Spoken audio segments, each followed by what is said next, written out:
2022년 3월 16일 오늘은 뭐가 생각나는 게 없습니까? 와이프가 생각했는데. 와이프가 생각나는 밤, 꿈과 희망을 찾아 베트남에 온 평범한 두 남자의 특별한 이야기 굿모닝 비엔남 107번째 방송 시작하겠습니다. 네, 안녕하세요, 엄사장입니다. 네, 안녕하세요, 이프로입니다. 네, 벌써 저희가 일주일이나 지났네요. 일주일 만인가요, 지금? 일주일 맞죠? 아닌가? 지금 녹음하는 건 딱 일주일 정도 됐죠? 네. 저번 주에 찍었고, 맞죠? 저번 주에 이제 대선 전에 한 걸로 기억하는데, 네네. 뭐 대한민국은 이제 차기 대통령을 뽑았습니다, 지금.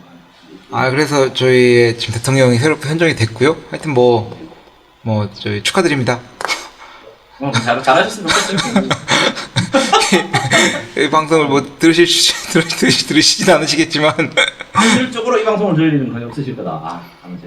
다른 방송을 보시러 가도 팟캐스트에 오셔가지고 이 방송 듣지는 않으시겠지만 잘 바뀌셨으니까 잘하셨으면 좋겠다. 그렇죠. 잘 하시리라 믿어보고요. 일단은 제가 지난번 방송은 아직 시즌 3 오프닝이 준비가 안 돼가지고 그냥 오랜만에 옛날 생각하면서 시즌 1 오프닝을 달고 내보내긴 했는데요. 예. 이게 이번 것도 일단 시즌 1 오프닝으로 나가야 될 것 같아. 그래서 내가 편집을 하다 보니까 저희가 옛날 했던 거 있잖아요. 2022년 3월 16일.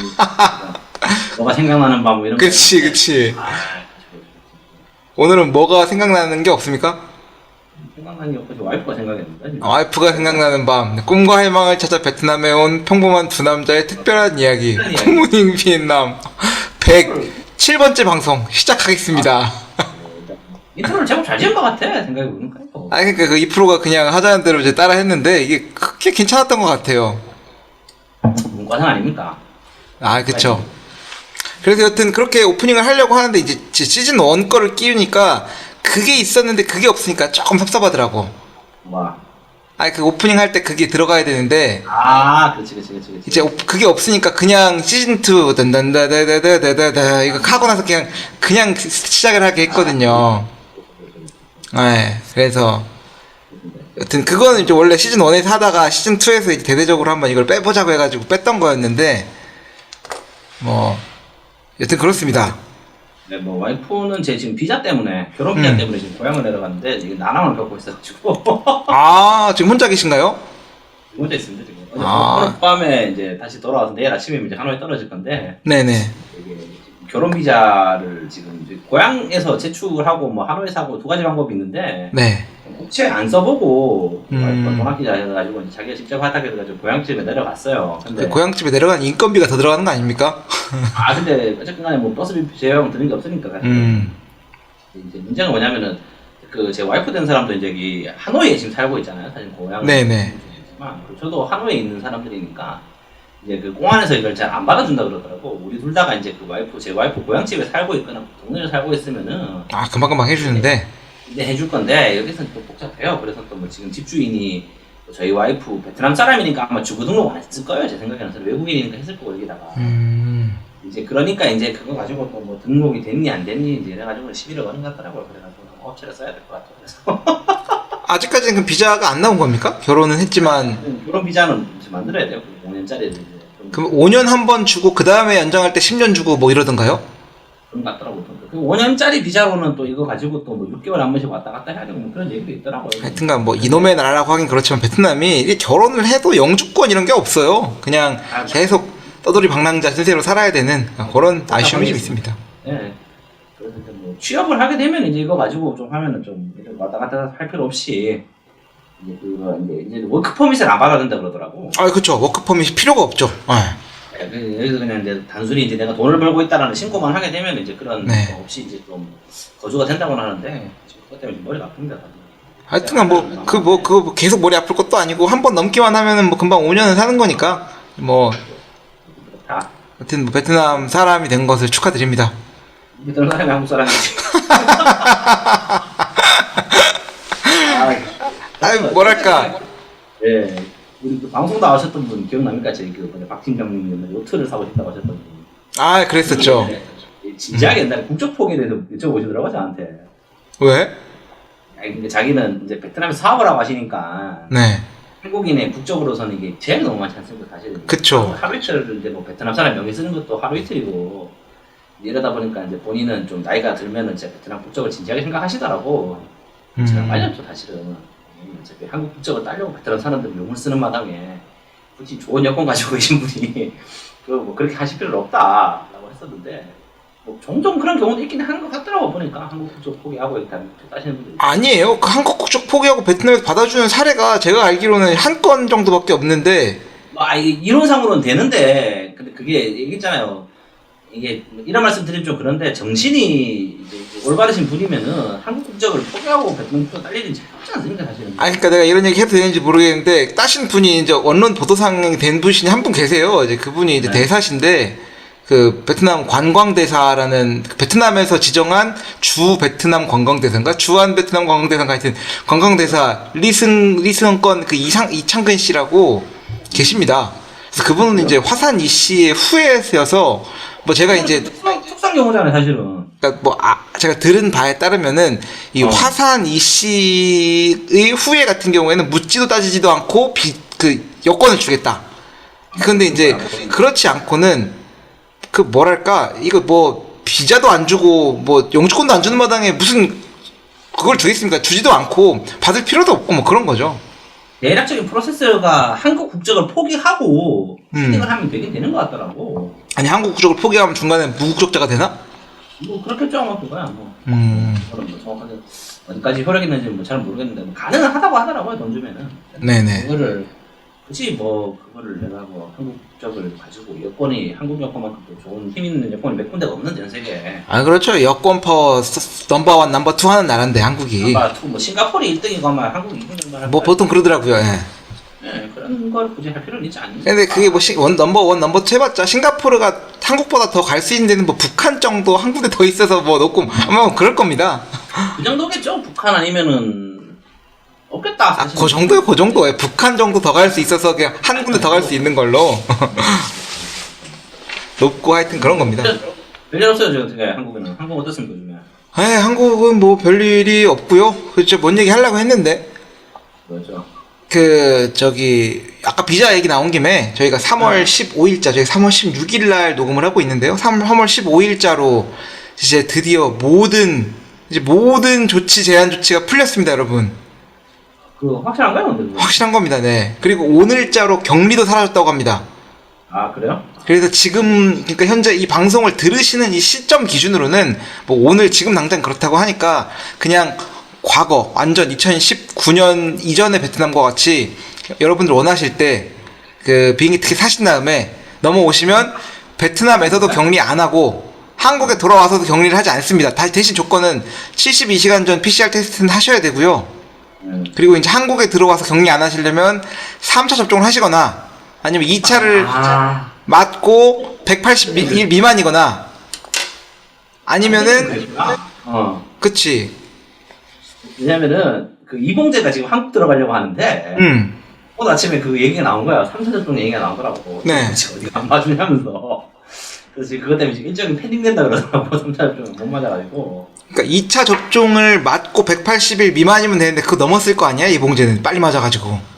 뭘 넘었습니다. 80이면은 얼마냐? 6개월 넘었죠. 됐으니까 지금 거의. 아, 이 얘기가 그것 때문이었구나. 그렇죠. 드디어 이제 여러분들은 3차 맞았나? 당신? 저는 3차는 안 맞았습니다. 특별히 3차를 맞을 계획이 아직 있지는 않고요. 뭐 출장한다는 거 해줬어요 베트남 한번. 그거는 이제 뭐 아마 다음 주나 뭐 다다음 주 뭐 이달 안에는 또 쇼당을 잡으려고 지금 일정을 준비하고 있는데. 본인 의사로 하는 게 아니었습니까 그게? 그렇죠. 본인 의사는 맞는데 여튼 뭐 좀 그렇습니다. 그 뭐 이 프로님도 좋은 일 있다고 하시던데 좀. 뭐 좋은 일까지는 아니고 이제 또 일자리를 하나 찾아가지고. 네. 됐다. 그럼 좀 더 일단 제가 뭐 신상이 나오면 안 되니까 아직까지. 사실은 인터뷰 보면서 지나가면서 얘기를 했어요. 제가 팟캐스트 이런 것도 운영을 한다. 그렇게 뭐 신경을 안 쓰시는 것 같더라고 사실은. 네. 그래서 나와서는 제가 이제 담배 대표 생각을 했죠. 내가 혹시 예전에 과거에 실언한 게 없나. 이 회사에 대해서는 딱히 실언한 건 없더라고요. 이 회사를 크게 언급하지도 않을 텐데 그쵸.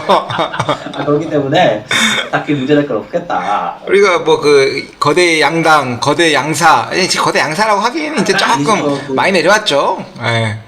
차이 나죠 사실은. 사실은 그 1강과 나머지 기업들 아닙니까 사실 한국. 그래도 또 그래도 백색 가전에 대해서는 또 아직도 그래도 양강 체제를 좀 유지하고 있는. 백색 가전 같은 경우는 이제 좀 붙어볼만 하죠 사실. 그리고 또 요새 또 잘 나가지 않습니까? 요새 또 배럴이나 뭐 이런 문제로 인해서 또 뭐 잘 나가는 것 같던데. 그렇지 않은 걸로 알고 있어가지고 그렇게 됐으면 일을 하게 됐고 다음 주부터 직장에서 출근하게 됐다. 지금 하고 있습니까? 어제부터 쉬고 있어요 지금 그래도. 아까 출근은 언제부터? 다음 주 월요일부터 출근이고요. 걱정이 됩니다. 어떻게 되나. 나이가 드니까 책임감이 막중해지더라고. 옛날처럼 이렇게 막 살 수가 없어 사람이. 그러니까 이게 그래서 남자가 장가를 가야 된다는 게 생각이 들더라고요. 혼자 살 때야. 사실은 뭐 우리 돈 얼마 받든 이제 재밌게 살다 가면 되는 건데 가족이 생기는 건 또 다른 느낌이더라고요. 사실. 마음 복잡하다. 사모님 잘 지내세요 어떻게? 아, 사모님 잘 지내시고요. 당연히. 그렇습니다. 어디 같이 있어요? 경기도에 있나? 지금 그러면? 지금 저희 경기도 남양주에 제가 거주하고 있다고 했고요. 제가 조만간 이제 오픈하면 대대적으로 이제 홍보 방송 진행하겠습니다. 경기도 저 구리시 동구릉로 여러분들 제가 많이 홍보할 테니까요. 찾아와 주시고 또 엄사장 예약해 주시면은 제가 내려가 가지고 또 그 인사드리고 또 명함도 드리고. 무슨 로요? 동구릉로? 동구릉로. 정확한 주소는 아직 까지 않겠습니다. 여러분들 이제 오픈하면 제가 주소 깔 테니까요. 그때는 좀 기다려 주시고. 여튼 너무 잘하시길 바라고. 예. 네네. 저희가 그게 좀 단점이네. 이게 지금 온라인 상으로 하니까 딜레이가 없을래야 없을 수가 없어. 내가 말한 게 2%가 듣는 거는 내가 생각할 때는 1초 이내 들을 수 있을까? 난 리얼타임으로 들리는 것 같은데 모르겠네. 실시간은 아닐 거 아니야. 그치. 1초는 아닐 것 같고 한 0.5초 정도의 딜레이는 있을 것 같습니다. 까지는 내가 말한 거를 마이크가 받아서 컴퓨터가 받고 그거를 이제 데이터 패킷으로 반판을 랜선을 통해서 배선까지 내보내는데 시간이 걸릴 거 아닙니까? 그 정도는 뭐 양해를 해야겠네. 네네. 하여튼 지금 하여튼 좋습니다. 하여튼 저희가 오늘 오랜만에 또 특별히 또 공부를 한 주제로 찾아오겠다고 했는데 저는 공부를 많이는 못했고요. 한번 이제 훑어보는 정도로 제가 공부를 해와서 오늘도 2%의 그런 식견과 그런 또 이게 책임을 소장하면 안 되는데 의지하는 방송 4년 만에 지금 처음 하는데 도이머니 정책에 대해서 이야기 좀 해보자. 근데 저도 이제 막 정독을 하지 못했지만 속독으로 한번 쭉 봤는데 재미있는 부분들이 좀 많이 있었어요. 그래서 정작 이 방송을 들으시는 분들은 도이머에 대해서 얼마나 관심이 있을지 모르겠지만 그래도 오늘 좀 의미 있는 이야기를 해보려고 한다. 네. 인트로로 뭐 다를 건 없죠 사실은. 인트로는 요점으로 하는 거 하고 잠깐 쉬었다가 오는 걸로 하시죠.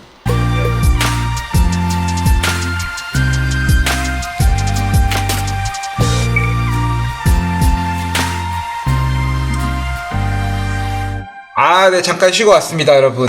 저희가 이게 본론에 시작하기에 앞서가지고 제가 그래도 오랜만에 저희가 이제 원래 댓글 읽기라는 것도 댓글을 앞에 읽어야 되냐, 앞에 읽으면 너무 쓸데없는 얘기에 시간을 끄냐, 이런 얘기를 하다가 끝에 읽기도 하고 아니면 댓글편을 모으기도 하고 결국은 이제 댓글을 안 읽는 방향으로 갔었는데 우리 저희가 또 시즌 3 시작한 입장에서 또 저희 그 환영을 해주셨던 분들이 몇 분 계셔가지고 이것만 살짝 소개하고 넘어가면 어떨까 하거든요. 그리고 댓글을 제가 달아드려야 되는데 또 이게 지금 또 이게 기본이 막혀가지고 또 헤드폰 인증하고 막 해야 되더라고요. 그러니까 나중에 한국 가면 제가 다시 살리겠습니다. 제가 일단 댓글은 좀 금방 읽어드리면은 저희 아쉽다고 했던 분들이 계셨는데 엄미님 그리고 이제 닥터 구님 그렇게 다시 돌아왔으면 좋겠다라고 해주셨고 하하헤헤호호님께서 꼭 또 만나자고 했었었는데 저희가 지금 또 다시 돌아왔고요. 그래서 저희의 그런 컴백을 환영해주신 분들 우리 일단 그러는 너 형님 많이 기다렸습니다. 다시 돌아와서 반갑고 고마워요 해주셨는데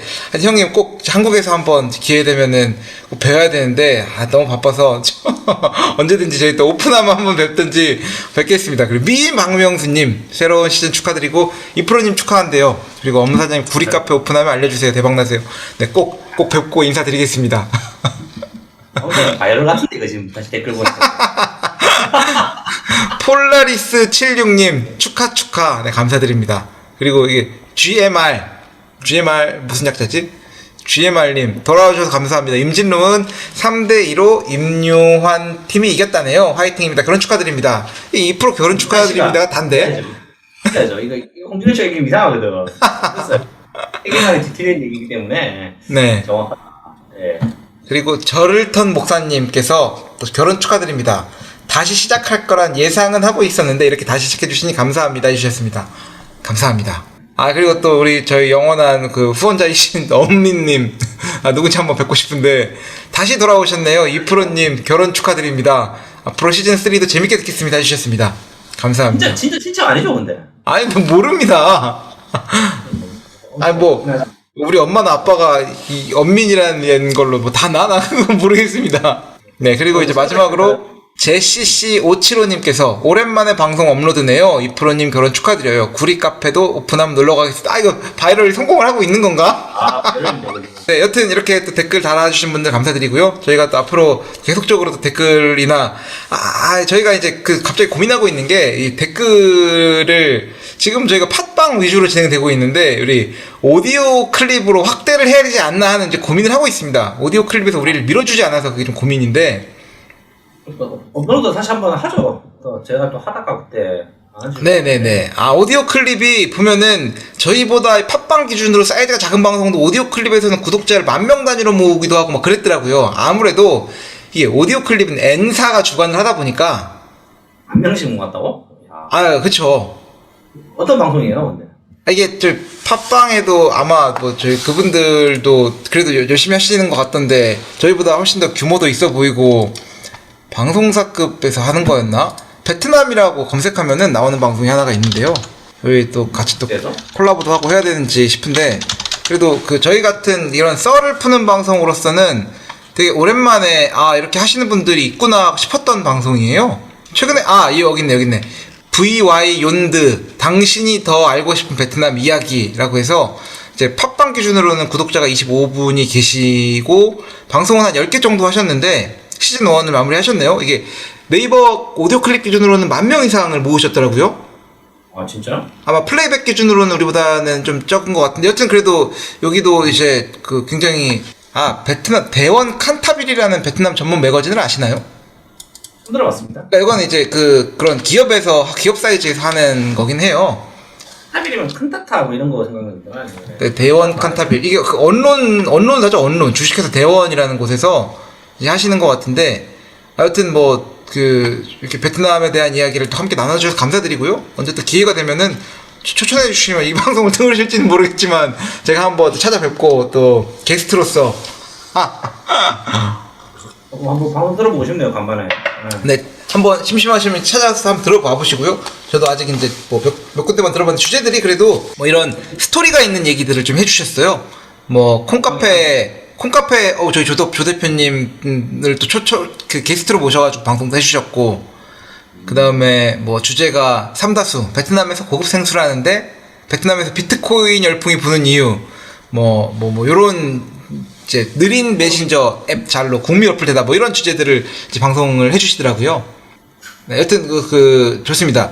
하여튼 저희가 본론으로 시작하기로 했는데 자꾸 헛소리를 좀 약간 했는데요. 저희가 오늘 드디어 본론으로 들어와가지고 베트남의 경제개혁 개방정책 우리 도이모이라는 것에 대해서 한번 2%와 좀 심도 있게 한번 논의를 해보려고 합니다.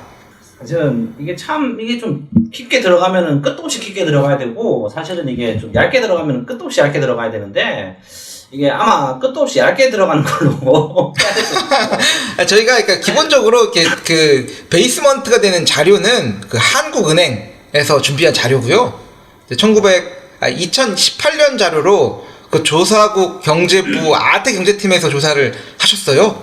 그 자료 바탕으로 얘기를 네네. 하고, 그리고 사실은 이제 이거 뭐 어차피 이제 뒤에서도 말씀을 드리긴 할 건데, 이제 주 메인 자체가 사실은 이제 그 공산권 국가들의 경제 개방에 대해서는 이제 주로 얘기하는 것들이 이제 저희가 중국의 모델과 이제 러시아의 모델, 그쵸. 이야기를 하지 않습니까? 그리고 이제 베트남 같은 경우가 저희도 찾아보다 보니까 약간 그 중간적인 성격을 띠고 있어서 네. 아마 방송 자체는 중국과 러시아 위주로 좀 더 많이 이야기를 할 것 같긴 해요. 사실은 이게 좀 저희가 경제학을 전공한 것도 아니고 사실 내용이 좀 딱딱하다 보니까 좀 제가 이걸 얘기를 좀 풀어보려고 했는데 이거를 이제 있는 그대로 풀어서는 좀 재미가 없을 것 같더라고요, 사실은. 그쵸. 방송을 좀 그런 식으로 해야 되지 않겠냐 하고 생각을 하고 있습니다, 지금. 네. 그 저희가 일단 뭐 도이머이라는 것에 앞서서 도이머이가 그냥 영어로 풀어보면은 도이는 바꾸다고 머이는 새롭다예요. 이제 뭐 changing new 뭐 이런 느낌이죠. 혁신 뭐 이런 그렇지. 거 혁신 그 뭡니까 옛날에 그 우리 뭐 이건희 회장이 옛날에 그 마누라 빼고 다 바꿔 뭐 이런. 아, 그렇죠. 그 프랑크푸르트 선언 약간 이런 느낌이고, 약간 한국에 대입해 보면은 이거 새마을 운동 뭐 약간 이런 느낌이랑 좀 비슷한 거 아닌가요?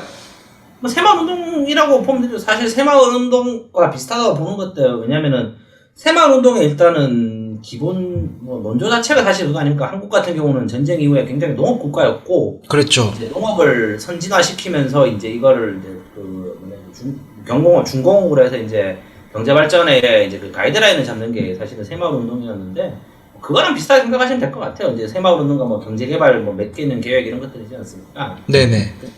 저희가 이제 이거를 주목하는 이유가 이제 아무래도 공산국 국가가 열리다 보니 사실은 공산국 국가, 한국은 어쨌든 간에 자본주의 사회 국가였지 않습니까? 그렇기 때문에 경제개혁 같은 경우가 다른 국가들의 이제 그 선례를 따라갈 수가 있죠, 사실은. 뭐 한국 같은 경우는 일본의 경제개발을 볼 수 있는 거고, 일본 같은 경우는 뭐 미국이나 영국의 경제개발을 볼 수 있는데, 공산국 국가 같은 경우는 사실은 이제 제가 생각했을 때는 경제 체제가 완전히 다르지 않습니까? 기존 자본주의 경제가 아니다 보니.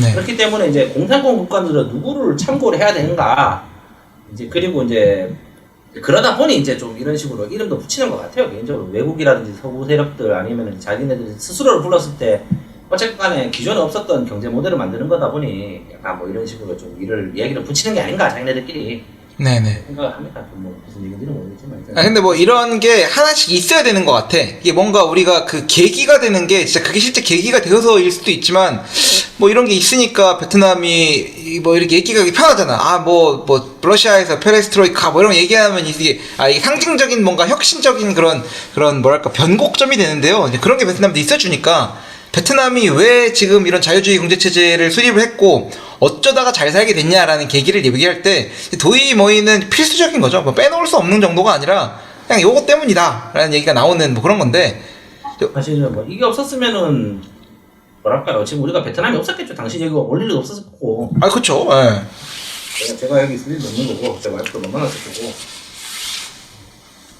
경제개혁 정책에서 뭐 한번 이야기를 해보자, 드디어 3년 만에. 그렇죠. 그 2%가 주제를 잡았어요. 3년 전에 도이머이 한번 달아보겠다. 근데 이제 사실 자료가 잘 없어요. 이게 중국 러시아 같은 경우는 치면 치는 대로 나오는데, 이게 베트남은 아무래도 이게 좀 거기에서 인지도가 떨어지는 국가다 보니까 이게 영어로 찾아보려고 했는데 잘 안 나오더라고. 아, 그렇죠. 이게 저도 그때 찾아보는데 안 나오다가 제가 이제 최근에 이제 어쩌다가 뭐 베트남 쪽으로 이제 강의 내지는 이런 발표 같은 거를 뭐 한 30분, 1시간 정도 할 일이 몇 번 있었는데, 그때 이제 자료를 준비하다 보니까 이제 그러니까 보이더라고, 이게. 그래서 사실 제가 시즌3가 시작한 것도 이 자료를 발견하고, 도이머이 자료가 이렇게 체계적으로 나온 게 있네? 이거 2%가 하려고 했던 건데, 방송 다시 해봐야겠다. 이 생각으로 그 리프로한테 보내주면서 이걸로 한번 시즌3 첫 방송을 해보자. 이런 얘기를 했던 거였거든요. 시작을 그래서 도이머이에 대해서 한번 이야기를 해보자. 네, 여튼 뭐 자료는 이제 제가 찾았고, 준비는 한국은행을 해주셨고, 오늘 뭐 준비는 2%가 더 많이 했으니까 2%의 리딩을 따라 저도 공부를 했습니다. 열심히 했으니까 제가 한번 이렇게 좀 보조를 맞춰가는 식으로 오늘 강의를 한번 진행을 해보도록 하겠습니다. 일단은 뭐 어떻게 시작을 해야 될까라고 하면은, 일단 뭐 간단히 말씀드리면은 이제 80년대 후반이 되면서 이제 그 모든 공산국 국가들이 이제 조금 흔들리기 시작하죠. 사실은 이제 그 공산국 국가들이 가지고 있던 그 모순된 것들 있지 않습니까? 사실은 뭐 경제라든지 정치적으로 된 모순점들이 이제 사실 나오기 시작하고, 네네. 그게 이제 억눌린 것들이 이제 터지기 시작하면서 이제 사회를 이제 변화를 시키고 싶다라는 열망이 이제 공산국 국가, 사실은 뭐 이거는 이제 베트남만 이런 거 아니고 이제 러시아를 비롯해서 동유럽 국가들, 많은 국가들이 이제 이거를 이제 배경이 되는 거죠. 사실. 네. 그러니까 이게 주로 이제 이게 배경이 됐다는 게 이제 뭐 6.8 혁명 이런 식으로 해가지고 이제 서구 쪽에서 약간 이제 그 히피와 뭐 자유주의 혁명 같은 경우가 이제 기존에 있는 기득권들을 좀 이제 타파하자라는 이제 이야기가 좀 많이 나왔다 그러더라고요. 사실은 이게 공산주의부터 시작해서 이제 기득권들, 이건 사실 서구 사회에서 이제 이야기가 나온 거죠. 이제 그러면서 이제 얘기가 나온 것들이 이제 그 뭐 이제 마오쩌둥이라든지 이제 이런 그 체게바라 같은 사람들이 이제 우상화가 되고 기존에 있는 이제 그 뭐랄까 이제 서구 사람들이 이제 서방 세력들이 이제 이거 된 거죠. 기존에 있던 그 전후 끝나고 태어난 세대들이 이제 이 나이가 많은 사람들이 이제 너무 관료적이고 너무 딱딱하고 이제 세상에 대한 변혁을 하고 싶다라는 식으로 해서 68 운동인 이제 우드스탁인 이제 이런 게 나왔는데 사실은 이제 서구권에서 일어났던 공산 이제 이런 좀 사회개혁 운동들이 이제 공산권에도 사실 영향을 미치는 겁니다. 이제 아니게 모르게. 네네. 그러다 보니까 이제 공산 국가들이 이제 경제 정치적으로 이제 흔들리기 시작하고 그렇기 때문에 이제 70년대 후반에서 80년대가 되기 시작하면 이제 뭐 모든 공산국 국가들이 이제 흔들리고 그에 대해서 이제 사회랑 이제 경제 정치적으로 이제 변혁 정책들을 많이 내는데 이 버전이 이제 베트남의 버전이다. 이게 돌머리다. 보시면 될 것 같다라는 거죠. 네, 뭐 그래서 이제 베트남이라는 나라가 이제 베트남이 중국과 같이 사회주의 체제를 유지한 가운데 시장 경제 시스템 받아들여서 경제적 성공을 거둔 대표적 국가인데 이거 읽으려고 하니까 힘드네. 여튼 이렇게 1980년대 중반에 86년도죠. 재정 격차 누증, 물가 불안 등 취약한 경제 상황을 극복하고자 도이머이라는 경제 개혁 개방 정책을 실시했다라고 되어 있습니다. 사실은 이제 뭐 다른 얘기도 여러 가지가 많은데 여기서 중요한 거는 이제 사업 모델을 이제 두 가지를 따랐다는 겁니다. 첫 번째가 일단은 점진적으로 개항하는 것 같은 경우는 중국의 모델을 일부 따랐고 두 번째 같은 경우는 이제 뭐 네 가지가 나오거든요. 첫 번째가 이제 단계적으로 농업 개혁을 하자. 이제 어쨌든 간에 베트남 같은 경우는 제가 기억하기로는 한 80% 70% 이상이 농업 국가고 사실은 아직까지도 베트남 같은 경우는 농업의 비중이 높은 나라지 않습니까? 그렇죠. 70% 이상이 농업에 종사하는 나라였다고 하죠. 네. 그런 국가다 보니 이제 이런 농업 개혁을 통해서 이제 좀 개혁을 해야 되고 두 번째가 이제 국영 기업들을 이제 민영화시키는 게 사실은 좀 키워드인데 이거 같은 경우는 좀 점진적으로 시행을 했다 그러더라고요. 이제 네. 그리고 대신에 이제 여기서 좀 달라지는 게 이제 중국과 다른 거는 가격 자유화 이제 어쨌든 시장 경제로 개정을 해버리면은 이제 가격을 자유화 시켜야 되는 건데 중국 같은 경우는 사실 이거는 이중 가격제를 굉장히 오래 유지를 했다 그러더라고요. 시장에서 떠도는 가격이랑 이제 정부에서 정해주는 가격을 이제 딱 분리를 시켜가지고 인플레이션이라든지 이제 이런 게 발생할 요일을 생각하면 이제 중국에서 정부에서 이제 가격 조정을 하는 거죠. 이중 가격제. 근데 이 가격 자유화라는 게 이게 저희가 이제 뭐 어쨌건 이런 시스템적으로 아는 게 아니라 이걸 그냥 눈에 보이는 그대로 이해하면은 그 길거리에 파는 짜다 한 잔에 예를 들면은 지금 뭐 무조건 짜다 한 잔은 50동 이렇게 정해놨다는 거죠. 아 그렇죠. 가격 자유화한다는 건 이제 그런 걸 없앤다는 건데. 그런 걸 이제 팔고 싶은 사람이 매긴 대로 가격을 해도 된다 이게 한다는 거죠. 네. 근데 제가 알기로는 중국에서 책한 이중 가격제 같은 경우는 중요한 물건들 있지 않습니까? 예를 들면 시멘트 뭐 있습니까? 중국 사람들이 예를 들면 뭐 돼지고기 이런 것들은 예를 들면 가격이 뛰기 시작하면 중국에서 되게 혼란스러워지잖아요. 예를 들면 미식주에 관련 있는 물건들 같은 경우 그런 거 같은 경우는 제가 알기로는 이제 그 중국 정부에서 가격을 정해놓는 거죠. 이 가격에만 유통을 시켜. 그거를 제외한 나머지 가격 같은 경우도 이 맘대로 하고 팔아라. 이제 이렇게 해서 이제 그 이중 가격을 정한 다음에 품목을 조금씩 늘려나가는 거죠. 이제 예를 들면 사회 혼란을 막기 위해서 중국 같은 경우. 예를 들면 뭐 시멘트 뭐 있지 않습니까? 농수산물들, 담배 같은 경우, 소주, 소주, 뭐 고량주 같은 거겠지 중국이었으면 예전에 뭐 이런 것들을 이제 가격을 정해놓고 나머지 제품들 뭐 우리 쓸데없는 것들 있지 않습니까? 뭐 볼펜이니 뭐 담배니 이런 것들 그런 것들 같은 경우는 시장 경제에 맡기는 거고 이제 시간이 지나면서 이제 이거를 좀 쿠션을 먹어가면서 바꿔간다는 거죠 중국 같은 경우. 그러니까 이전에는 이제 가격을 그 공산주의 국가에서 다 가격을 다 정해서 움직였다라는 걸로 뭐 이해하면 되는 거인 것 같고 이게 뭐 베트남 같은 경우는 이제 가격을 정하지 않고 그냥 풀었다는 거죠 시장이. 네네 이게 뭐 중국이랑 다르게 그 경제 규모가 좀 더 작고 인구수가 뭐 중국 베트남도 많긴 많은데 적다 보니까 가능했었다고 하고 이게 성공적으로 이제 베트남 경제를 빠르게 바꾸는 데 도움이 됐다라고 하더라고요. 그리고 이제 마지막으로 나오는 게 투자 개방 같은 경우는 이제 외자 투자를 아예 풀어버렸죠. 베트남 같은 경우는 물론 점진적으로 그 비율이라든지 이제 외국인의 투자 조건을 바꾸긴 했지만 어쨌든 간에 외국 투자를 풀었는데 사실은 이제 중국 같은 경우는 이거는 완전히 다른 규모거든요. 중국 같은 경우는 이제 덩샤오핑 네네 입건을 하면서 어떻게 했냐면은 경제 특구란 걸 만들었죠 중국은. 이피존 같은 걸 만들었죠. 거기서 이제 유명한 국가가 어디냐면 이제 신천 같은 이제 그런 국가들 도시 홍콩 홍콩은 중국 땅이 아니었거든요. 아, 네네. 그러니까 홍콩을 보고 만든 거 아닙니까? 그렇죠. 홍콩을 모티브로 해서 만든 게 이제 심천, 네. 그 다음에 나오는 게 이제 그 뭐 상해 같은 이제 동부 해안권 국가들의 도시들을 이제 하나씩 풀었죠. 등소평 같은 경우는 이제 여기에 외자 자본을 유치할 수 있고, 이제 외국 사람들이 여기 투자를 하고 공장을 지을 수 있고 범위를 낼 수 있게 하는데, 이제 그 범위를 이제 조금씩 넓혀나가는 겁니다. 이제 예를 들면 심천을 열었다가 그 다음에 상해를 열고, 이제 뭐 상해 다음에 이제 다른 도시를 열고 하는 식으로 해서 점진적으로 이제 외국 투자를 받아들였고요. 사실은 중국은 1970년도부터 해서.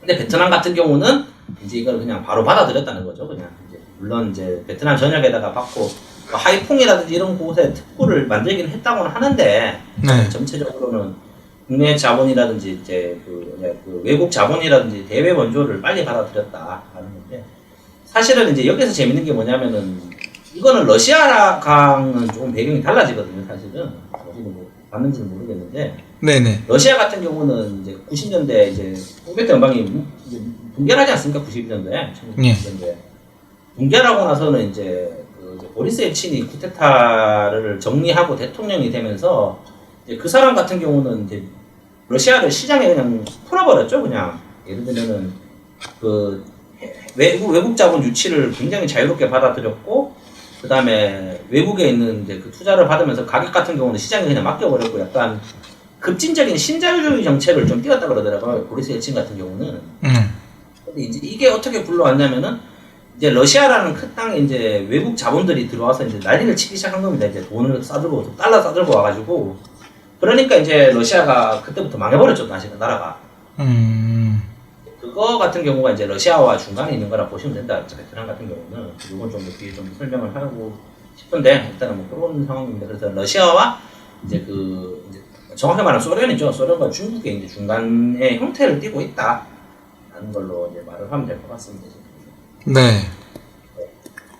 베트남의 경제적 성과에 대해서, 이 도이모의 성과에 대해서 말씀을 좀 해주시면은, 여튼 뭐 이러한 그런 개혁 개방 정책을 통해서 2000년대 후반에 중소득국에 진입을 했고, 현재는 2, 3차 산업을 중심으로 산업구도의 고도화가 진행 중이다. 30년간 연평균 6%의 성장률, 이 성장률 얘기가 나와서 말인데, 제가 이제 최근에 코로나 전후의 동남아 시장에 대한 성장률을 좀 조사해서 안내를 해드릴 일이 있었어요. 이제 코로나 전후라면 코로나 시기가 2020년, 2021년, 지금 2년간 아닙니까? 딱 지금. 됐죠, 지금. 그럼 2년간의 동남아 10개국에서 2020년도 기준으로 플러스 성장을 한 나라가 딱 2개가 있습니다. 어디입니까? 어딘지 아십니까? 베트남, 인도네시아 아니야? 베트남과 라오스입니다. 라오스.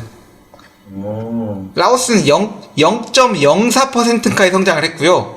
네. 베트남은 2.91%, 나머지 모든 나라는 마이너스 10에서, 마이너스 10은 어딘지 아실 거예요. 미얀마가 마이너스 10이 넘고, 뭐 인도네시아나 이런 나라들도 2% 이하로 마이너스 성장을 했습니다. 그러다가 이제 그러니까 2020년도에 코로나 터지니까 정신 못 차린 거지. 근데 베트남은 이제 봉쇄를 되게 잘했기 때문에 그만큼 유지했던 거였고요. 그다음에 2021년도에 오니까 경제 성장률이 미얀마 빼고는 다 플러스로 온 것 같아요. 근데 그 중에서도 가장 많은 성장을 한 나라는 동남아 10개국 중에서 베트남 3.8% 성장을 해서 2년 평균에서 나머지가 다 제로에 가까울 때 베트남만 유일하게 3%대의 성장을 한 나라다. 뭐 이런 얘기를 한 적이 있었는데, 여튼 베트남이 30년간 6%대의 경제 성장을 했다. 뭐 이 말씀을 드리는 겁니다. 그렇습니다. 일단 뭐 배경들 나오면은 이제 뭐 부존 자원이 많았다, 대외 성장이 많았다, 뭐 부분적인 급진 정책을 했다, 뭐 이런 얘기들이 나오는데 계속 봅시다. 그랬던. 저희가 이제 뭐 요약한 내용을 말씀드린 거고요. 이제 네. 이 도이머이 정책에 다시 또 처음으로 돌아왔습니다. 왜 이 정책이 검토하게 되었나에 대해서 좀 말씀을 드리면은, 이게 좀 베트남 힘들어서 그런 건가요? 힘들었으니까 그랬겠지. 힘들었죠. 사실은 말씀드렸다시피 이제 이거 어차피 이제 인류 최대의 시험 아니겠습니까? 이제 공산주의와 자유주의, 자유민주주의. 시험. 결국은 이게 뭐 한 50년 갔나요? 지금 50년, 한 100년 정도 갔다고 생각합시다. 그냥 뭐 1900년대 처음부터 생각해서. 네. 결국은 이제 100년이 지나면서 이제 결국 이 제도 자체는 이제 실패라는 결론이 났죠. 사실은. 어쨌든 네. 이제 모든 중국을 시작으로 해서 모든 이제 그 공산주의권 국가들이 이제 다른 경제 형태를 취하기 위해서 노력을 기울였고, 그 두 번째로 결정적인 게 뭐냐면은 사실 베트남 같은 경우는 이제 그 어쨌건 간에 그 공산주의 국가 내에서도 그렇게 크게 힘이 있는 국가라고 보기는 좀 힘든 부분이 있지 않습니까? 사실은 워낙 그 러시아라든지 중국도 사실은 그때 가난한 나라였고, 뭐 동유럽 같은 국가들이 더 이제 사실은 더 힘이 있고 경제적인 그게 있었는데, 이제 배경 같은 경우는 간단하죠. 이제 러시아가 이제 옛날만큼 재미가 없고, 이제 그 교역이라든지 이런 거에 대해서 자꾸 이제 무역 적자라든지 같은 게 나오다 보니 이제 지도부에서 이제 이런 거를 좀 따라갔지 않나 싶습니다. 이제 중국의 모델을 보고, 이제 베트남 같은 경우도 경제 개발을 통해서 이제 정권은 정치 형태는 그대로 유지로 하되 이제 경제 같은 경우는 변화를 가져야 되지 않겠냐라고 내부적인 생각이 들었다고 생각해요. 사실은 이제 80년대 후반이 되면은 앞에서 말씀드린 것처럼 소련이란 커다란 이제 그 공산주의의 맹주 아버지 같은 국가가 사실은 80년대부터 흔들리기 시작했기 때문에 이 국가들 같은 경우 이제 소련이 예전만큼 이제 동유럽 국가들이라든지 그런 공산권 국가들에 대해서 영향력을 하기가 쉽지가 않았죠, 사실은. 그게 이제 정치적, 경제적으로 누적이 되다 보니 이제 베트남 내에서도 이거는 이제 자체적으로 살 길을 찾아야 되지 않겠냐고 생각해서 아마 만든 게 아닌가 싶습니다. 말씀해서 말했는데 이제 1985년도가 이제 도이머이 정책을 실시하기 직전인데, 이제 그때를 보니까 이 거래, 무역 교역액이 가장 높은 나라가 어딘지 아십니까? 가장 높은 나라가 러시아더라고요. 소련이더라고요. 소련, 그 다음이 기타 나라들인데, 홍콩, 독일, 싱가포르, 이때만 해도 이제 한국이 아예 이름에 있지도 않았던 때였고요. 그래서, 확실히, 그런 사회주의 연방에 속했던 국가들과 많이 교역을 한 나라였는데, 이때쯤 돼가지고 이제 소련이 이제 힘들어지니까, 베트남이 이제 먹고 살 길을 찾아야 되거든요. 근데, 같은 편 하려고 했었던 나라들은 다들 휘청휘청 거리고 있고, 그러면 이제 먹고 살 길 찾으려고 하면은, 나도 열어야겠다. 이 답밖에 나올 수 없었던 게 아닌가 싶습니다. 사실은 또 거기다가 또 70년대, 70년대 후반 같은 경우는 이제 좀 많이 고립이 됐죠. 특히 소련의 경우도 있지만도 이제 어쨌건 미국과도 전쟁을 했었고 캄보디아도 베트남 침공을 한번 했지 않습니까? 이제 그러다 보니까 많은 국가들에서 관련 건으로 해서 경제 제재라든지 이런 걸 많이 걸었고, 그리고 이제 나오는 게 이제 중국이랑도 사실은 전쟁을 한번 했었죠. 중월 전쟁을 19년도, 78년도를 기억하는데. 이제 그러면서부터 이제 또 베트남과 중국 같은 경우는 사실은 또 관계가 틀어지다 보니 점점 더 고립이 되지 않았나, 국가 자체가. 하는 게 사실은 결정적인 원인이라고 생각을 합니다. 그래서 보통 이제 이 개혁개방 정책, 도이머이 정책은 보면은 이제 3단계로 보통 설명을 하는데, 이제 도입기 86년에서 94년까지 어떤 식으로 도입이 되었나, 그 다음에 전환기 95년에서 2006년, 그리고 2007년 베트남의 WTO 가입을 기준으로 해서 정착기 2007년에서 현재까지로 구분을 해서 지금 이제 진행이 되고 있는데요. 도입기에 대한 내용을 간단하게 설명을 드리면은, 일단 기본적으로 농업에 대한 부분을 이제 빨리 여는 것이 이제 그거였던 것 같아요. 입찰 계약제를 도입하고 농산물 유통 자유화를 하고 생산성을 개선하기 위해서 이제 노력을 했던 것들. 이제 도이머이 전만 하더라도 베트남이 쌀이 2만이 나는 나라가 쌀을 수입해서 먹었다는 거 아닙니까? 그렇죠. 그러다가 도이머이를 이제 끝으로 베트남이 지금은 이제 세계적인 쌀 생산국, 쌀 수출국이 지금 되어 있는 거고요.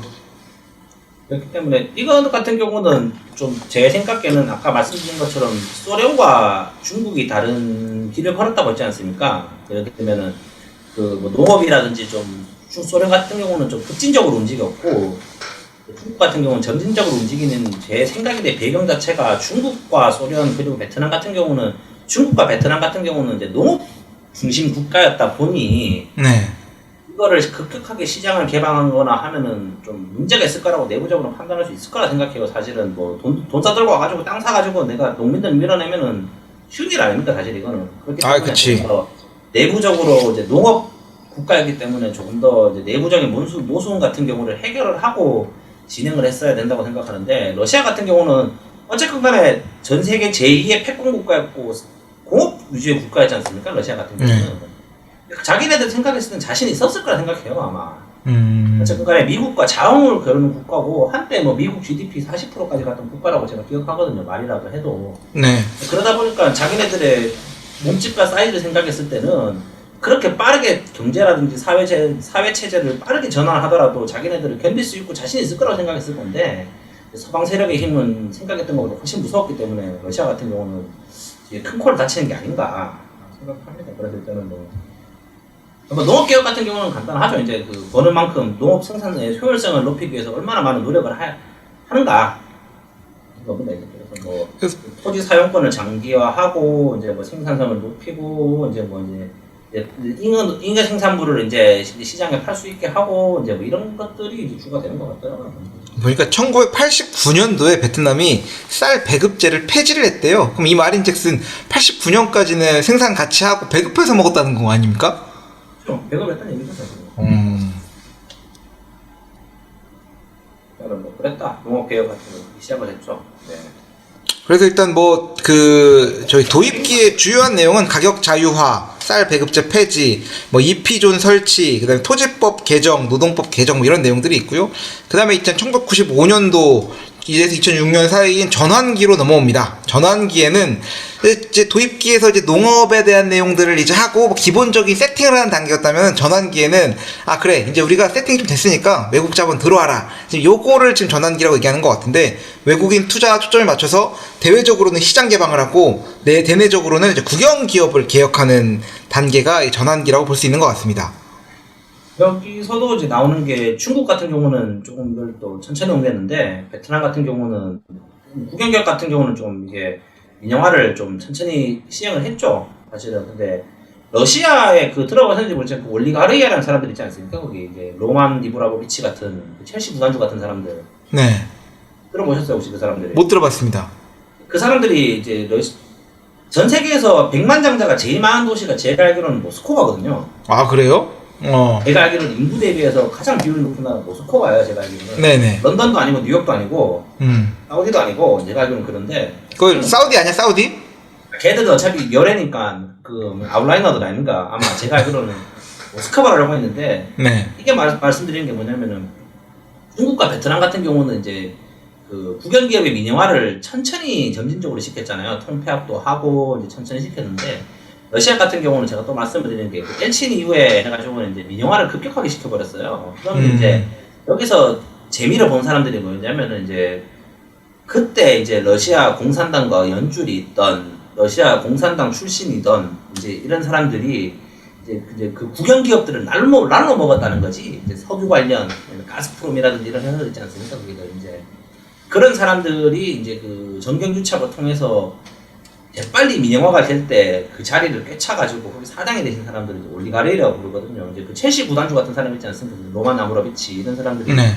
그 사람이 이제 뭐 조단위 부자가 된 이유가 이제 그런 것 때문이에요. 사실은 이제 고소련 공산권이 붕괴할 때 러시아 같은 경우는 그걸 시장에 빨리 던졌는데 이제 민영화를 하는 타이밍에 맞춰서 이제 그 사업을 인수해서 돈을 번 사람들이 많고 그래서 아마 모스크바가 잘 산다라고 들었거든요. 근데 제가 이 얘기가 나와서 말인데 옛날에 방송할 때 이 베트남의 현재 그런 그 거물급들을 살펴보면은 대부분 이제 러시아에서 돈을 벌어왔단 말이야. 그 얘기를 제가 방금 했죠. 그래서 말씀드리네. 그쵸. 그리고 나서 이제 또 저희 그냥 이렇게 얘기 난 김에 그 팜여봉 우리 빈그룹 회장이 돈을 번 데가 우크라이나에서 라면 장사에까지 돈을 벌었다는 게 있는데 지금 우크라이나하고 러시아하고 사태가 난 걸 보면서 하여튼 그 생각이 나고 했었습니다. 설명 좀 해주세요 더.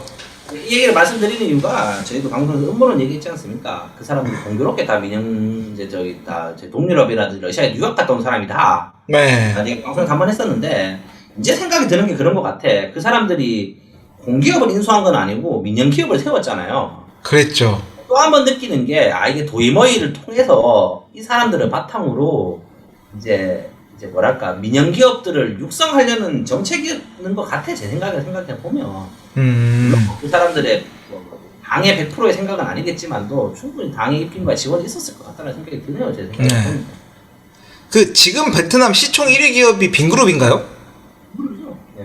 그 지금 얼마 전만 해도 비나밀크였는데 비나밀크는 몇 등쯤 되나요? 비나밀크는 제가 주주가 아니기 때문에 사실 않는 건데.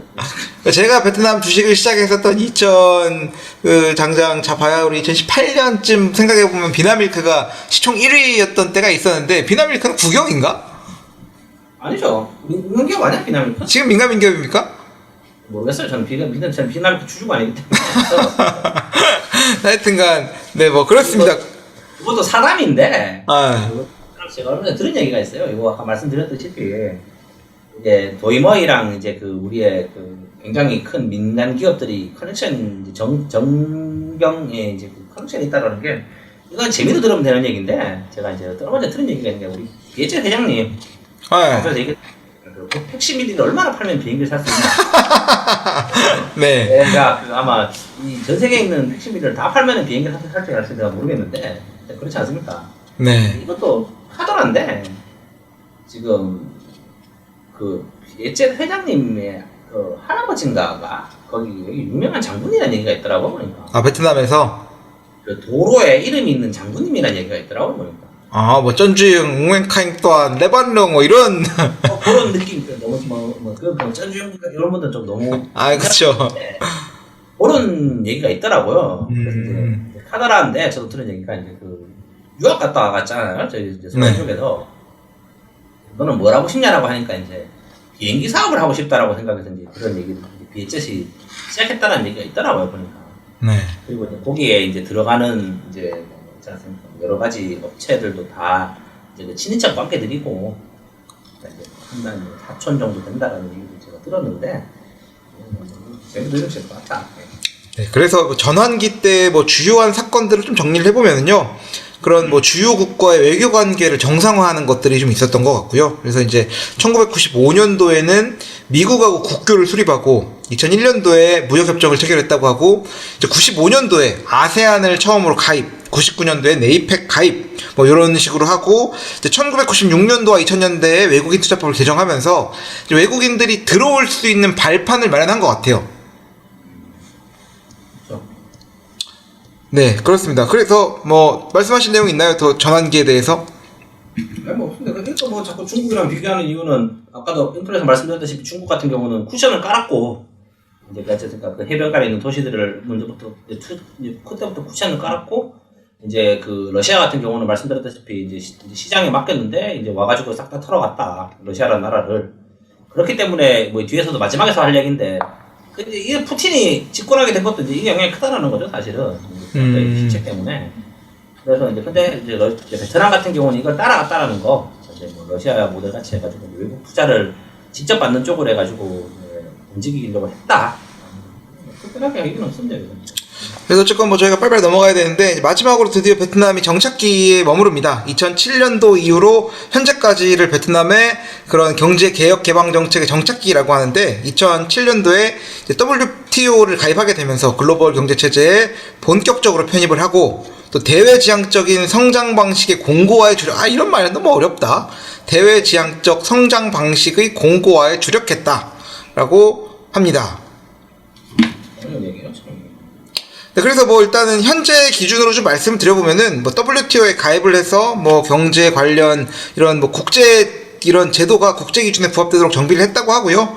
그다음 베트남의 교역 및 투자 여건에 대해서 뭐 불확실성을 해소하고 그리고 이제 뭐 이런 그 국제 경제 협력 체제에 편입을 하는 것들이 이제 아세안, 일본 그런 FTA를 체결하고 한국과 베트남 FTA는 2015년도에 발효를 했고요. 그 다음에 2015년도에 EU와 FTA를 체결하고 2020년도에 드디어 EU 베트남 FTA가 발효가 되고요. 아세안 국가 중에는 처음일까요? 아세안 국가 1호를 알고 있는데. 네네, 그렇게 되고 이제 최근에 2022년이죠. 올해 2월 달에 드디어 그 말 많던 RCEP가 발효가 돼가지고 이건 총 15개 국가가 참여하는 이제 경제협력으로서 한국, 중국, 일본이 다 들어와 있고 베트남까지 들어와 있는 이런 그 메머드급 경제협력에도 베트남이 참여하면서 제가 이제 최근에 자료를 조사하면서 보니까 그 오늘 현재 시점 기준으로 해서 베트남의 교역액이 100이라고 치면은 전 세계와의 교역액이 100이라고 치면은 베트남이 FTA를 맺고 있는 나라들과 거래하고 있는 금액이 한 75에서 한 80% 사이 정도 되는 것 같아요. 그럴 겁니다, 사실은 이게. 네네. 그래서 사람들이 길을 쓰고 WTO 가입하고 하려는 게 사실은 크죠. 그래서 뭐 그렇죠. 그런 얘기 있지 않습니까? 조지 부시랑 가장 큰 실책이 중국을 WTO 가입시키려고 그것 때문에 중국이 이렇게 커졌다라는 얘기를 하는데 여튼 그렇게 해서 2007년도에 베트남은 WTO 가입, UN 안보리 비상임 이사국에 선출이 되고 2008년도에 아세안 일본 FTA, 2015년도에 베트남 한국 FTA, 베트남 EU FTA, 그리고 2020년에 베트남 EU FTA, 그리고 2022년도에 RCEP에 이 발효가 되는 이런 식으로 전 세계 국가들과의 이런 경제 협력을 늘려나갔고 외국인 투자들을 적극적으로 유치하는 시기였던 것 같고요. 이 시기에 이제 대한민국이 잘 들어왔죠. 가장 좋은 타이밍에. 잘 찾아보셨고, 그래서 뭐 지금도 뭐 베트남과 한국 같은 경우는 좋은 경제적인 파트너. 네. 대충 다 이런 거 아닙니까 지금? 그렇죠. 일단은 뭐 베트남의 이 사람들이 자료를 계속 써놨는데 뭐 자꾸 저희가 복습을 하면서 배워야 되니까 베트남의 도이모이 정책 도입 배경은 뭐라고요? 말씀드리면은 이제 러시아 공산주의가 망했다, 지원을 못 받는다, 굶어 죽기 싫으면은 개혁을 해야 된다. 그쵸. 나온 게 이제 미국과 중국의 경제 개방 모델을 많이 참고한 것 같아요, 제가 봤을 때는. 그리고 이게 뭐 저번에 방송에서 말씀드렸다시피 이제 그 얘기 아니니까 정치 같은 경우는 사실은 집단 치도 체제라든지 요거를 따라가는 이유가 중국에서 모티브를 받은 것 같아요, 제 생각에는. 이건 확실한 건. 이 정책 같은 경우는 중국에서 한 것처럼 좀 점진적인 것과 이제 그 러시아에서 나온 그 급진적인 걸 섞어가지고 시작했고, 그리고 정치 같은 경우는 제가 방송에서 많이 말씀드린 것처럼 집단 치도 체제를 통해서 이제 시작을 했는데, 이거 같은 경우 확실한 거는 이제 중국의 영향을 많이 받은 것 같아요. 러시아, 베트남 같은 경우는. 중국처럼 되고 싶어서 했다라는 게 배경이죠, 사실. 저희 자료를 보면서 좀 멋있는 말까지는 아닌데 이런 체제가 있다는 걸 또 알게 됐던 게, 이게 대외 의존도가 이제 당시 1985년도까지만 해도 이런 구소련이나 동구권 국가들 요런 그 나라들의 이름을 코메콘 체제라고 한대요. 1949년도에 설립된 공산권 국가 간 경제협력기구. 이건 뭐 들어보지도 못했는데 여기서 알게 됐는데, 코메콘 망해서 그거야 못 들어본 거야 우리가. 그러겠지. 그러니까 제대로 안 돼가지고 그런 거예요. 네네. 이 코메콘 체제에 너무 많은 의존을 하고 있었는데, 이 체제가 이제 그 시점에 맞게 이제 그 몰락을 하게 되면서 베트남 먹고 살기 위해서 도이모이라는 정책을 펼 수밖에 없었다라는 게 이제 뭐 결론이고요. 뭐 쭉 말씀을 좀 더 드려보면은 뭐가 있을까? 이 베트남의 경제적 그 성과 및 배경, 뭐 도이모이 이전에는 5% 미치지 못했던 게 이제 도입기에는 6.1%, 전환기에는 7.1%, 정착기에는 6.1% 이렇게 고도의 성장을 하고, 코로나 시기에도 3.5%의 성장을 하는 이제 나라가 되었던 것 같고요. 그렇게 해서 베트남은 원래는 이제 이것도 재밌었어요. 베트남이 석유가 그렇게 많이 나는 나라였다면서요? 그러니까 지금도 많다 그러더라고요. 그러니까. 네네. 어디더라? 세계 한 20 몇 위권이고 아세안에서는 1위권 국가라 그러더라고. 네, 베트남이 원유 확인 매장량이 44억 배럴로 아시아에서 3위, 동남아에서 1위, 그 다음에 세계에서는 24위 수준이라고 하면서, 아마 아시아에서 1위면은 중국이랑 뭐 하나는 모르겠네. 뭐 그 정도 빼고 보니까 그렇지 않겠어? 엄청 많다. 네네네. 그래서 이제 베트남이 이제 최근에 들어서면서 전자제품에 대한 수출이 증가한 게 이제 삼성 아니겠습니까? 삼성. 네네. 삼성이 전자제품을 수출하면서 2010년도 때는 이제 그 해외 수출 품목이 2위가 전자제품이다가 2017년도가 되니까 1위가 전자제품이 돼버렸어요. 뭐 지금은 이제 베트남 삼성이 하고 있는 GDP가 뭐 4분의 1 이상을 한다고 하니까 뭐 말 다 했고요. 이제 그 전만 해도, 그러니까 2010년도 이전만 해도 베트남의 1위 수출 품목은 석유였습니다. 석유. 네네. 석유. 사실은 이거 같은 경우는 고부가 가치는 아니었을 거예요. 얘들 같은 경우는 이제 정지 시설이 없다 보니 원유 수출만 했을 거고. 네. 이게 뭐냐면 이게 자꾸 말씀드리는데 이러다 보니까 이제 다른데 영향이 클 수밖에 없었다는 거죠. 이제 기존적 어쨌든 간에 도이모이 전까지는 정상적인 경제 체제는 아니었고, 그러니까 자꾸 말해 원자재를 판다 이런 얘기들을 하다가 이제 또 이러다 보니 그렇지 않은가. 그 베트남은 지금 현재 석유 가격이 유가가 지금 뭐 많이 올랐나요? 한 2배 올랐어요. 또. 2배나 올랐어요? 네. 제가 뭐 기름 넣지는 않은데 와이프 말을 빌리자면 2배 올랐다더라고. 그러니까 한국도 지금 유가가 너무 폭등을 해가지고 이게 지금 상황이 너무 안 좋은 거죠. 지금 뭐 강남에 가면은 휘발유 가격이 3,000원이 넘는다는 얘기가 있던데, 리터당. 뭐 동네에는 지금 보통 2,000원 언저리 합니다. 경유가 2,000원을 합니다. 하여튼 지금 이 유가가 그랬다. 베트남은 지금 유가 석유를 매장하고 있으면 지금 땡 잡은 거 아닙니까?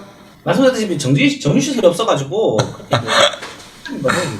안될 거고 지금 짓고 있잖아요 정유시설 저기. 네네 그렇죠. 그래서 이제 뭐 다시 한번 베트남의 이런 경제 발전, 그러니까 도이머이를 해서 성공했는데 이제 그게 그냥 된 건 아니고 배경을 좀 살펴봐 보면은 첫 번째로는 이제 부존 자원이 풍부했다. 방금 말씀드린 대로 석유가 굉장히 많았고, 그리고 이제 뭐 저희는 노동력도 자원 아닙니까? 노동력이 풍부하고 천연 자원이 많기 때문에 우호적인 초기 조건을 제공했다라고 얘기를 하고 있고요. 그다음에 이제 대외 지향적인 성장 정책, 이런 정책이 30년 동안 베트남은 계속 이제 이렇게 개방되어지는 쪽으로 강화가 되어져 있었고, 투자를 받으려고 했고. 네네, 뭐 그런 식으로 해서 그리고 이제 또 지리적인 특성도 베트남의 개혁 개방 정책이 성공에 이르게 하는 굉장히 중요한 요소를 꼽고 있는데요. 일단은 여러분 아시겠지만 그 중국이랑 가까운 거, 그거는 진짜 큰 장점인 것 같아요. 중요한 점입니다. 네, 육로로 연결되어 있다는 이 장점이 베트남이 이제 성장하게 된 큰 요인 중에 하나였다라고 볼 수가 있고, 그렇습니다. 뭐 그래서 이제 저희가 이제 도이머이에 대한 내용은 뭐 얼추 다 한 것 같은데,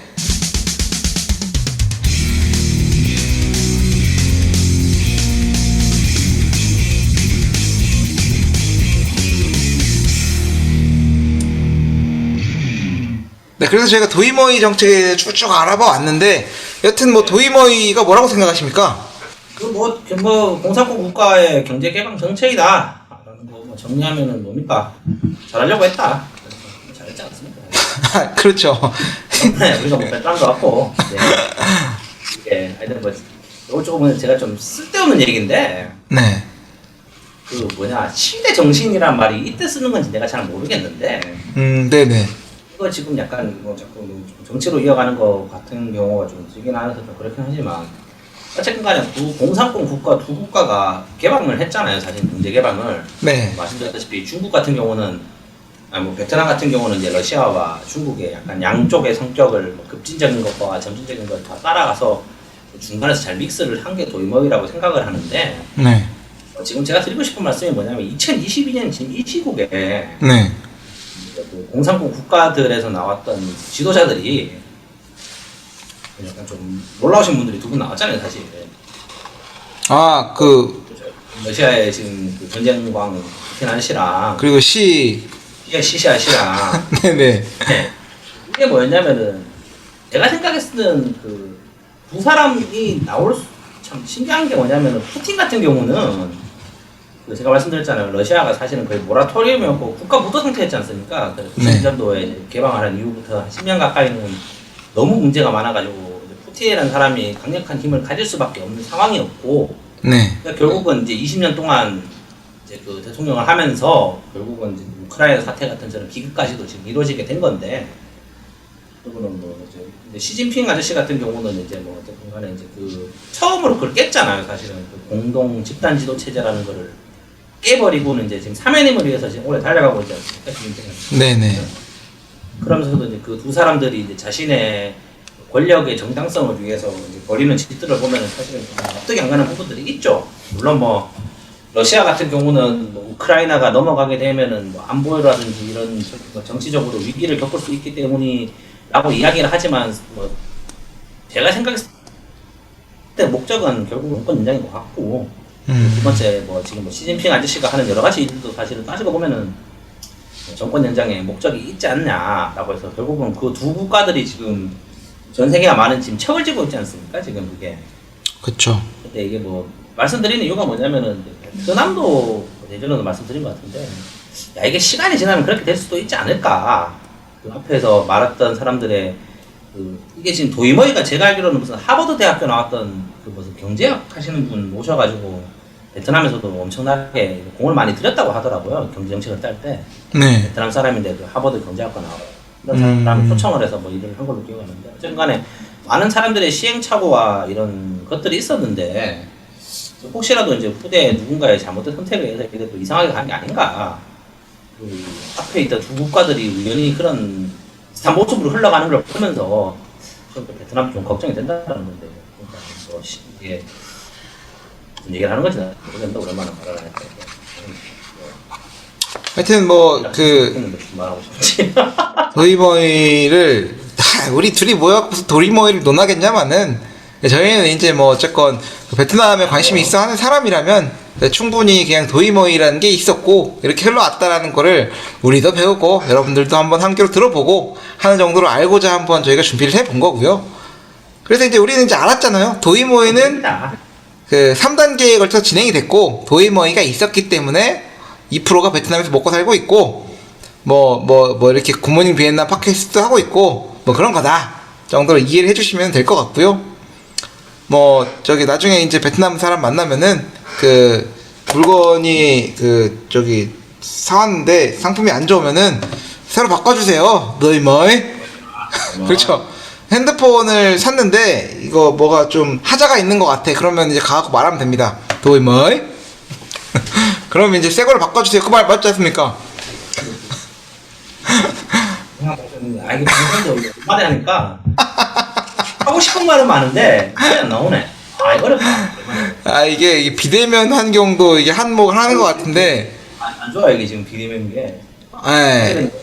생각을 했었어요. 제가 좀 책을 좀 찾아보고. 제가 러시아가 죽은 얘기하는 게 어쨌든 간에 이제 그런 식으로 형태가 바뀌지 않을까라고 잠깐 저도 약간 좀 우려 반 걱정 반으로 해서 이것저것 찾아봤는데 좀 말이 꼬이고 안 나오니까 일단 망했네요. 정말 망한 느낌이라서. 망한 방송이란 건 없고요. 제가 이제 걱정이 되는 거는 중간중간에 이제 음원상의 문제가 있는 부분들이 염려가 되는데 향후에는 2%가 이제 또 어쨌건 좋은 직장으로 또 퀀텀 점프를 또 하게 되면서 뭐 또 더 좋고 큰 거대거대 아방궁 같은 데에 살게 되면은 인터넷 환경도 빨라지고 아방궁에서 그 또 이렇게 또 체계도 구축해가지고 조만간 저희 유튜브 방송으로 찾아뵐 수 있도록 한번 노력을 뭐 해보도록 하겠습니다. 그런 상황입니다. 마무리를. 네. 여튼 뭐 오늘 또 이렇게 그 부족한 방송, 부족하지만 재밌고 즐거운 방송 들어주신 거 감사드리고요. 예, 여러분들의 삶에도 이렇게 베트남이 개혁개방 정책을 통해서 뭔가 이런 메시지를 던져야 됩니다. 통해서 뭔가 이렇게 잘 사는 나라라 거듭한 것처럼 여러분들도 앞으로 이렇게 그렇게 도이머잇과 같은 그런 뭔가 그런 개혁 개방과 같은 일들이 여러분 삶에 벌어져서 큰 돈 버시고 행복하게 잘 사시기를 바라면서 이제 또 오늘 방송 이렇게 마무리하는 것으로 하겠습니다. 똑똑한 방송 들어주셔서 감사하고 야 이제 공부를 좀 다시 해야겠는데 다음 주제는 뭘로 찾아뵐지 고민해봐야겠습니다. 저희가 이제 뭐 약속드린 대로 오늘 방송은 이번 주 안에 올라가고 또 2주 후에 이번에는 찾아뵙는 걸로 하고 주제는 한번 생각을 해보는 걸로 하시죠. 그럽시다 그러면. 하여튼 뭐 오늘 이렇게 들어주신 거 다시 한번 감사드립니다. 감사합니다. 감사합니다.